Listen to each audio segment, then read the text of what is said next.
V dnešnej relácii vám predstavíme nový študijný odbor Technológia ochrany a tvorby životného prostredia. V budúcom školskom roku ho plánuje otvoriť Stredná odborná škola Pôžda telekomunikácií v Košiciach. Všetci tí, ktorí sa zaujímajú o problematiku životného prostredia, majú dvere do Strednej odbornej školy Pôžda telekomunikácií otvorené. Študenti sa v rámci odboru Technológia ochrany a tvorby životného prostredia budú môcť učiť teoretické aj praktické predmety. Nový študijný odbor Technológia ochrany a tvorby životného prostredia bol schválený Ministerstvom školstva, vedy a výskumu a športu v roku 2005 a dotvorený štátnym vzdelávacím programom. Je to pomerne nový študijný odbor, napriek tomu, akej problematike sa venuje. Životné prostredie je súbor všetkých činiteľov, s ktorými prichádza do styku živý subjekt a ktorým je obklopený. Je podmienkou prežitia samozrejme a existencie ľudskej. Je teda logickou nevyhnutnosťou ho chrániť, zveľaďovať v súčasnosti pre budúcnosť. A tomu je podriadené celkové obsahovo štúdium v tomto študijnom odbore. Štruktúra predmetov učebného plánu v školskom vzdelávacom programe vyhradených, vymedzených. Štruktúra predmetov učebného plánu v školskom vzdelávacom programe vymedzených štátnym vzdelávacím programom nadväzuje na kľúčové, všeobecné a odborné kompetencie. Samozrejme, okrem všeobecno vzdelávacích predmetov sú predovšetkým v odbore tie, ktoré profilujú tohto absolventa. Spomeniem možno také, by som povedala, strašiachy, chémia, analytická chémia, laboratórne cvičenia, ale odborné predmety tu musia byť, čiže tu je technológia životného prostredia, ekotoxikológia, monitorovanie, legislatíva životného prostredia. No a z tých známejších súčasťou tohto programu je ekológia, informatika, komunikácia, etika v podnikaní, geografia a samozrejme prax. Hoci má škola inú profiláciu, zameranie na environmentalistiku si nezvolila náhodne. Nie náhodou, ale na základe dôkladného rozboru vývoja školy, teda aj profilácie a súčasných potrieb trhu práce sme prejavili záujem a tieto skúsenosti, ktoré sme získali v predchádzajúcom období, uplatniť v príprave stredoškolských absolventov v tomto novom študijnom odbore.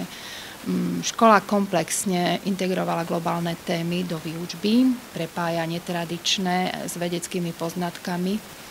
Naše ekologické aktivity sú pevnou organickou súčasťou každodenného života školy. Environmentálnym správaním sa žiakov a pedagógov organizujeme tradične zber papiera, plastov, separujeme kovový odpad z praktickej činnosti žiakov, zbierame použité batérie, vyrádené elektrospotrebiče. Žiaci školy sa pravidelne zapájajú do rôznych projektov a súťaží, kde je hlavnou témou životné prostredie. Úspešní sú aj v tvorbe rôznych plagátov, kde upozorňujú na problematiku ochrany prírody. Environmentálne cítenie prehlbujeme účasťou žiakov na premietaní filmov s touto tematikou, exkurziami. Praktický prínos životnému prostrediu je propagácia environmentálneho spôsobu života našimi žiakom vo svojich komunitách cez realizáciu projektov, ktoré spomeniem, neseparujte sa, separujte s nami, baterky na správnom mieste, recyklohry. No a vlastne konkrétne výsledky zo súťaží, ktorých my sme našimi žiakmi prezentovali tento záujem a orientovanie, boli mladí vedci. Absolventi odboru Technológia ochrany a tvorby životného prostredia sa budú môcť uplatniť na rôznych pozíciách. Budúci absolventi nového študijného odboru svojimi so svojím všeobecnom vzdelávacím základom, odbornými teoretickými vedomosťami a praktickými spôsobilosťami z oblasti životného prostredia v súlade s homogénnou profesnou prípravou majú predpoklad uplatniť sa v rôznych činnostiach ochrany a tvorby životného prostredia. Je tu priestor v súkromnom sektore, ale zase aj ako kontrolóri životného prostredia, prevádzkoví technici, analytici jednotlivých zložiek životného prostredia, v štátnej správe, v jej odboroch životného prostredia, mimovládnych organizáciách, samospráve. Lebo vlastne aj vstupom Slovenskej republiky do Európskej únie sa vyžaduje inštitucionálne posilnenie a to je výzva a priestor pre prípravu fundovaných absolventov, presadzujúcich jednak platnú legislatívu a tá už začína vlastne ústavou. Veď nenadarmo máme v našej vláde štruktúre Ministerstvo životného prostredia, máme Slovenskú inšpekciu životného prostredia, čiže je to vážna tematika. Tí, ktorí budú chcieť pokračovať v štúdiu a zveľaďovať svoje poznatky, majú možnosť prihlásiť sa na vysokú školu. Samozrejme, otvára sa tu aj kontinuálne možnosť pokračovať na vysokej škole. V Košiciach je tu reálna možnosť na Technickej univerzite. No a v tomto školskom roku to pribudla Stredoeurópska vysoká škola v Skalici, ktorá má v Kovočku v Košiciach. Odbor technológia ochrany a tvorby životného prostredia je určený všetkým deviatakom, ktorí sa chcú uchádzať o štúdium na strednej odbornej škole. Naším zámerom je dobre spropagovať tento študijný odbor priamo tým, komu je určený, čiže súčasným deviatakom, budúcim absolventom základných škôl, a to priamo, osobne, a samozrejme našim cieľom je aj osloviť ich zákonných zástupcov, ktorí ich profesne, myslím, že vedia ovplyvniť a zorientovať, ale zároveň aj, či už je to forma informačných letákov alebo deň otvorených dverí na našej škole. Informácie o tomto novom študijnom odbore budeme mať aj na webovej stránke školy, je v príprave, a samozrejme kedykoľvek osobne, kto prejaví záujem o bližšie informácie v tomto študijnom odbore. V súlade so školským zákonom bol stanovený zriaďovateľom počet žiakov do prvého ročníka v prijímacom konaní pre školský rok 2013-14 24.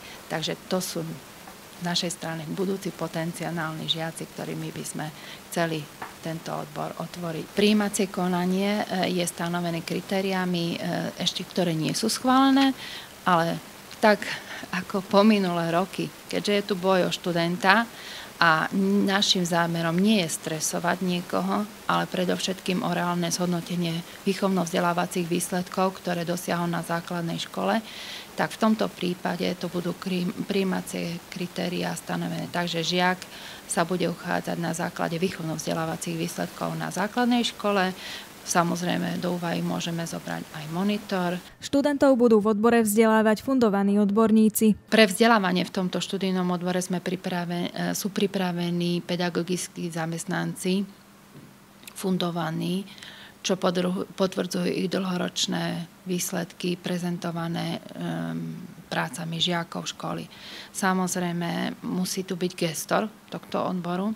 V súčasnosti registrujeme 3 plne kvalifikovaných, vytipovaných záujemcov o toto povolanie, by som povedala, ktorí už dlhoročne pôsobili v tejto oblasti, jednak ako pedagógovia, ale zároveň aj priamo v odbore. Škola plánuje spolupracovať so zamestnávateľmi, kde by budúci študenti mohli absolvovať prax. Škola nemá plne rozvinutú spoluprácu s inštitúciami, kde najlepší alebo úspešní absolventi sa budú môcť v horizonte 5 rokov zamestnať. No, množstvo a možnosti v regióne Košice sú, myslím, že dosť veľké na to, aby teda reálne sme mohli povedať, že je tu potenciálna možnosť sa uplatiť priamo v tomto odbore. Oslovili sme o podporu pri naplňaní študijného obsahu tohto študijného odboru niektoré organizácie. Sú to väčšinou organizácie, ktoré sa zaoberajú buď separovaním, recyklovaním, tvorbou, ochranou, kontrolou životného prostredia, a tí v rámci prípravy tohto študijného odboru nám plne prisľúbili podporu. Ďakujeme za pozornosť a dúfame, že náš tip pomohol deviatakom pri ich rozhodovaní, akým smerom sa ubrať po absolvovaní základnej školy. Tešíme sa na vás aj v ďalšej katedre.